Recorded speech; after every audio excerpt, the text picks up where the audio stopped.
Et en société, les agents, cadres ouvriers, formateurs et responsables des établissements de la formation professionnelle et métiers ont organisé un sit-in à la primature devant les ministères du budget, tout comme de la formation professionnelle. Objectif, revendiquer le paiement de leurs primes spécifiques de l'ordre des 72 mois, bloqués par la seule volonté du ministre d'État à la formation professionnelle, Marc Ekila. Ils ont invité le chef de l'État et la première ministre Judith Souminois à pouvoir s'impliquer sur la situation afin d'être rétablis dans leurs droits les plus légitimes.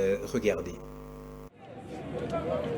Les revendications de ces agents, cadres, ouvriers, formateurs et chefs d'établissement de la formation professionnelle et métiers portent sur le paiement de leurs primes spécifiques de 72 mois, bloquées par la seule volonté du ministre d'État à la formation professionnelle, Marc Ekila. Une enveloppe salariale qui serait en voie d'être détournée. Ce qui justifie leur sit-in qui a débuté à la place Mandela avant de rallier primature où ils ont été reçus et déposé leurs mémos. Excellence Madame la Première ministre, à la demande de nos affiliés, cadres, agents des carrières des services publics de l'État, du ministère de la formation professionnelle et métiers, portons respectueusement à votre attention maternelle la souffrance profonde et prolongée que le gouvernement actuellement sous votre actif nous fait endurer depuis plus de 72 mois sans réponse adéquate.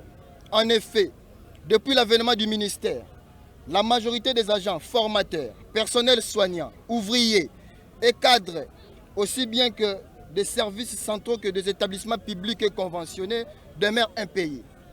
Mais de bon cœur, nous nous sacrifions de bien former les compatriotes en métier de leur choix, matérialisant ainsi tant soit peu la vision du chef de l'État. Il est de votre devoir de constater que le ministre sectoriel est en parfaite contradiction avec la vision claire et constante que le président de la République ne cesse de défendre. Et que l'impératif de dépolitiser ces ministères en remettant sa direction à un technocrate compétent et catégorique est indispensable. Nous vous espérons susceptibles de pouvoir réorienter l'action ministérielle vers une gouvernance cohérente, respectueuse des textes et fidèle à vos engagements, afin de nous rétablir dans nos droits dès ce mois d'octobre.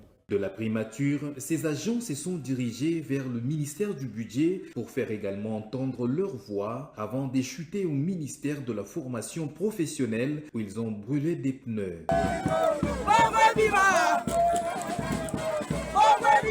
Ces préposés de l'État congolais invitent le chef de l'État et la première ministre de pouvoir s'impliquer sur la question afin de trouver des solutions face à leurs desiderata.